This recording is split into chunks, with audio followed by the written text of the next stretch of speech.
Bueno, buenos días. Bienvenidos a todos a esta edición de Escuela de Verano 2021. Hoy vamos a hablar de geografía, una clase de geografía para el ciclo básico de la escuela secundaria, virtual para aquellas personas que necesiten complementar sus saberes con geografía. Mi nombre es Sergio Insaurralde, soy profesor del área de Ciencias Sociales y voy a estar con ustedes ayudándolos en todo lo que necesiten para complementar sus estudios. Vamos con todo.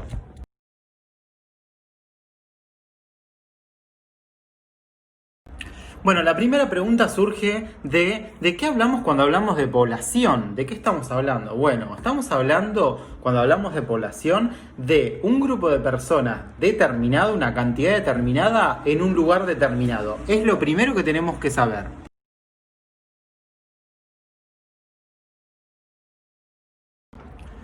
Actualmente tenemos 7.350 millones de personas habitando nuestro planeta de forma desigual. Esto nos arroja un número de vacíos geográficos que son muy llamativos.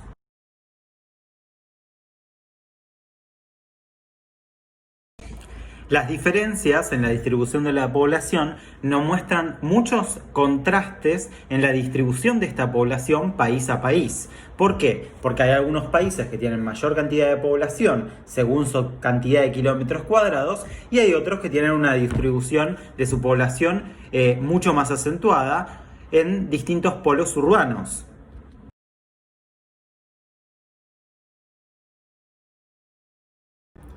Como todos sabemos, las poblaciones cambian constantemente.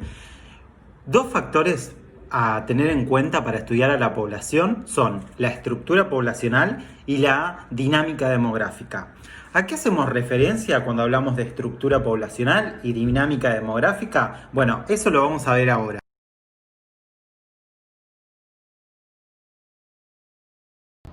¿De qué hablamos cuando hablamos de estructura poblacional? Cuando hablamos de estructura poblacional, de lo que estamos hablando es del parámetro que utilizamos para contabilizar la población dividido en sexo y edad. Esto nos va a arrojar un dato que es poder conocer cuál es nuestra población acorde a el género y la franja etaria de esa cantidad de habitantes en un lugar determinado en un tiempo determinado.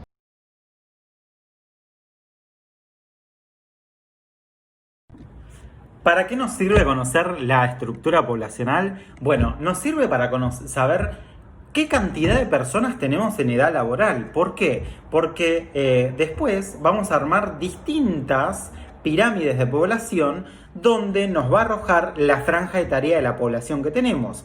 Ahora, si lo ponemos en un caso en concreto, por ejemplo, en Argentina, nosotros conocemos la cantidad de población que hay. Bueno, tenemos que conocer cuántas personas hay de 0 a 18 años que van a ser sostenidos por sus padres porque no están en edad laboral. Personas de 18 a 65 años que van a ser las personas que presten su fuerza de trabajo para mantener a esas personas que van a ser sus hijos y tenemos que conocer cuáles son aquellas personas mayores de 65 años, que también van a ser las personas que estén gozando de una jubilación porque ya van a haber trabajado toda su vida y van a haber aportado a sus jubilaciones. Entonces, ¿qué es importante conocer?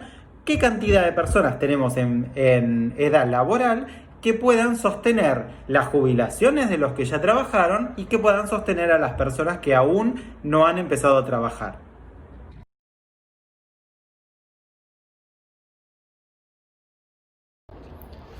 ¿Cómo vamos a recabar información de la población? A través de dos fuentes. La primera va a ser conocida como fuente primaria y va a ser la que nos permita recabar información de la población estando en contacto directo con esa población. ¿Cuál es la fuente primaria más común y más conocida? Bueno, va a ser lo que nosotros conocemos como censo. El censo es un estudio de la población y un conteo de la población que se hace cada 10 años en nuestro país y que nos permite conocer las características de esa población.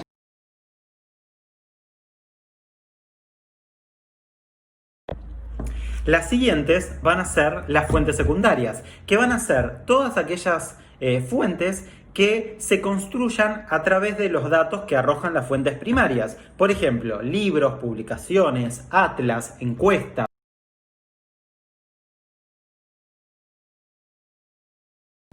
Como dijimos, una primera aproximación para conocer la composición de la población es la estructura poblacional. Esta estructura poblacional nos va a permitir a nosotros hacer pirámides de población.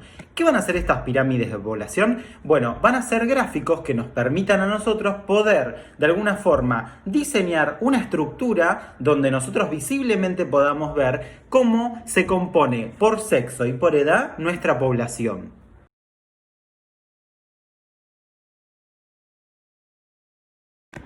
Nosotros vamos a distinguir entre tres pirámides de población. La primera pirámide de población es la que nosotros conocemos como progresiva. Va a ser una pirámide con una base ancha y con una cúspide más angosta. ¿Qué significa esto? En la base ancha, en la base de abajo para arriba, se va a ir conformando la franja etaria de 0 a 10, de 10 a 20, de 20 a 30 y así progresivamente. Si la base está más ancha, quiere decir que vamos a tener una población más enjuvenecida y una población menos anciana. Eso es un gran beneficio para la población y un gran beneficio para aquellos territorios que tengan esta pirámide poblacional porque van a tener más fuerza de trabajo.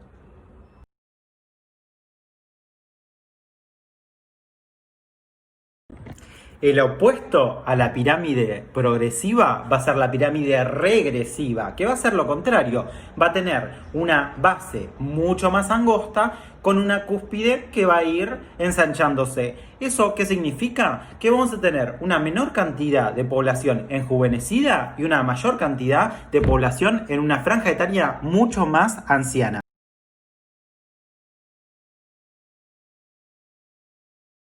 Una tercera pirámide va a ser la pirámide estacionaria o estática, que va a tener su base y su parte media del mismo tamaño. Esto también contribuye mucho. ¿Por qué? Porque tenemos una gran cantidad de personas en edad laboral y una gran cantidad de personas que se van a sumar dentro de poco a esa franja de gente trabajadora.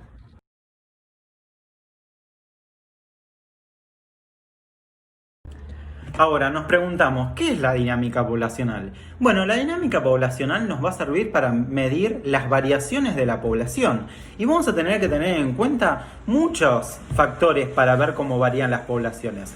Uno de los factores para ver cómo varían las poblaciones es la tasa de natalidad, o sea, qué cantidad de personas nacen en un año determinado. Otra de las variaciones va a ser la tasa de mortalidad, la cantidad de personas que fallecen en un año determinado. Pero también vamos a tener que tener en cuenta la tasa de fecundidad, que va a ser la cantidad de niños nacidos por mujeres en edad de fecundar.